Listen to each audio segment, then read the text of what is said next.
অঙ্কুর, আপনাকে ধন্যবাদ। আপনি যেমনটি বলছেন এবং তার আগে একটি প্রতিবেদন দেখাচ্ছিলেন এবং এই মুহূর্তে রয়েছি সিটি ইউনিভার্সিটিতে এবং সিটি ইউনিভার্সিটিতে আমরা যদি দেখাই যে এখানকার যেসব যে বিশ্ববিদ্যালয়ের যে গাড়ি বাস সেগুলো কিন্তু পুড়িয়ে দেওয়া হয়েছে এবং আমরা দেখেছি যে 4টি বাসে কিন্তু আগুন দিয়েছে এখানকার যারা ডেপুটি ইউনিভার্সিটির শিক্ষার্থীরা এবং তারা কিন্তু এখানে খালি বাস সহ অন্যান্য যেসব পরিবহন সেগুলো কিন্তু ভাঙচুর করেছে।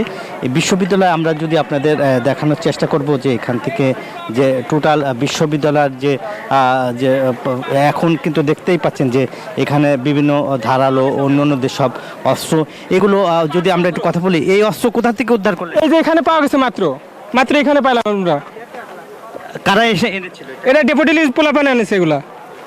শুনছিলেন যে এই ধরনের অস্ত্র নিয়ে কিন্তু তারা হামলা চালিয়েছে এবং সেই যদি আপনাদেরকে একটু দেখাই এবং এখানকার যে ভবন সেই যে একাডেমি ভবন এবং প্রশাসনিক ভবন সেটা কিন্তু ভাঙচুর করা হয়েছে এবং নিচতলা এবং দ্বিতীয় তলায় অর্থাৎ ভবনটি সেখানে কিন্তু জানেন যে ভাঙচুর চালানো হয় এবং লুটপাট করা হয় এবং একই সঙ্গে কিন্তু এখানকার যারা শিক্ষার্থীরা রয়েছে এবং এখন কিন্তু যে বিশ্ববিদ্যালয় কিন্তু এখন উত্তেজনা কিন্তু রয়েছে এবং উত্তেজনা বিরাজ করছে এবং আমরা দেখতেই পাচ্ছেন যে এইখানে যে একটি সড়ক রয়েছে, যে সড়কটি আশুলিয়া থেকে বেরুলিয়া হয়ে যেটা রাজধানীতে প্রবেশ করছেন সেই সড়কটি কিন্তু তারা আন্দোলনরত এখানকার বিশ্ববিদ্যালয়ের শিক্ষার্থীরা কিন্তু বন্ধ করে দিয়েছে এবং একই সঙ্গে আমরা যদি এই বিশ্ববিদ্যালয়ের অবস্থা যদি দেখাই যে এখানকার যারা রয়েছে এবং এখানকার যারা প্রক্টর এবং প্রক্টোরিয়াল বডি এছাড়াও কিন্তু বিশ্ববিদ্যালয়ের যে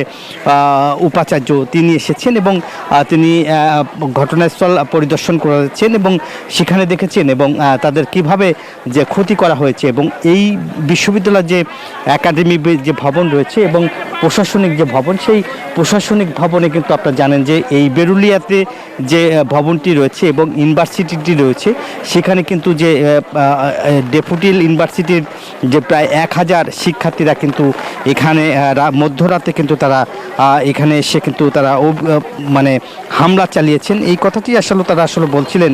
আপনারা জানেন যে এই যে ঘটনাকে কেন্দ্র করে এখন পর্যন্ত আমরা দেখেছি প্রায় আশেপাশে যেসব হাসপাতাল রয়েছে সেসব হাসপাতালে এবং এই বিশ্ববিদ্যালয়ে যারা হাত পা কেটেছে, মাথা পেটেছে এরকম সহ কিন্তু প্রায় 200 মতো কিন্তু আহত রয়েছে এবং আপনারা জানেন যে এই যে এই থুতু ফেলানোকে কেন্দ্র করে এত বড় সহিংসতা হবে সেটা কেউ ভাবতেও পারেনি। আপনারা জানেন যে ঠিক রাত 9টা থেকে কিন্তু যে মূলত শুরু হয়েছে এবং মধ্যরাত পর্যন্ত 2টা পর্যন্ত চলেছে এবং 2টার পরে কিন্তু আইন শৃঙ্খলা বাহিনী পরিস্থিতি নিয়ন্ত্রণে এনেছে এবং আমরা যতটুকু জেনেছি এবং এখানকার যদি আপনাদের এখন দেখাই যে এখানকার যে গাড়িগুলি রয়েছে সেসব গাড়িগুলো কিন্তু এভাবেই ভাঙচুর করা হচ্ছে।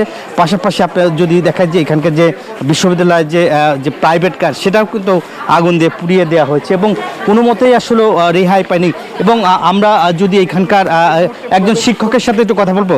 এই এখনকার কি অবস্থা দেখছেন, ভিতরে কি অবস্থা, এখন কি হয়েছে, কেমন ক্ষতি হয়েছে? ওরা বিন্দু পরিমাণ কিছু রাখে নাই, এসি থেকে শুরু করে fan, light, printer, scanner, computer যাবতীয় আমরা একটা তালিকা করছি, ওনাদেরকে হ্যান্ড ওভার করবো তালিকা। আর একেবারে আপনারা ঢুকেন, ভিতরে আসেন, দেখবেন একদম বিন্দু পরিমাণ কিছু রাখে নাই, এসি সহ ফ্যান সহ একদম টাইনা টুইনা সব নষ্ট করে দিচ্ছে।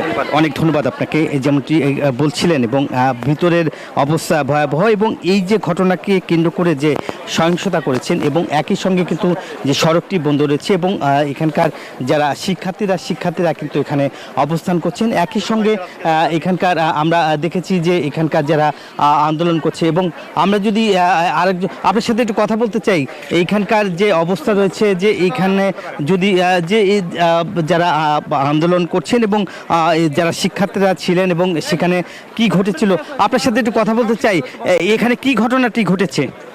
এই জায়গায় আমরা রাত্র 9টার পরে মোটামুটি শুনছি যে একটা ধাওয়া এরকম হয়েছে। পরে যখন আমরা 11টার দিকে অনেক শব্দ পাই আমার বাসার পাশে। পরে আমি ওখান থেকে আসার পর দেখতে পাই যে আমাদের ভার্সিটির সামনে পুরো ব্লক করে রেখেছে ডেপুটি ছাত্ররা। আর এই পাশ থেকেও অনেক ধন্যবাদ আপনাকে। যেমনটি আসলে বলছিলেন এখানকার যারা শিক্ষার্থী তারা আসলে বিভিন্ন অভিযোগ করছে এবং তাদের উপরে যে হামলা চালিয়েছে সেটার আসলে সুষ্ঠু সমাধান করে একটি বিচার চায়। এই ছিল আমার কাছে সিটি ইউনিভার্সিটি ভাঙচুর, লুটপাট এবং অগ্নি সংযোগের সর্বশেষ তথ্য। বান্ডেল থাকলে প্রতি সেনমানিতে টাকা বাঁচবে। বিকাশ সেনমানি বান্ডিল কিনে জিতুন প্রতি লেনদেনে।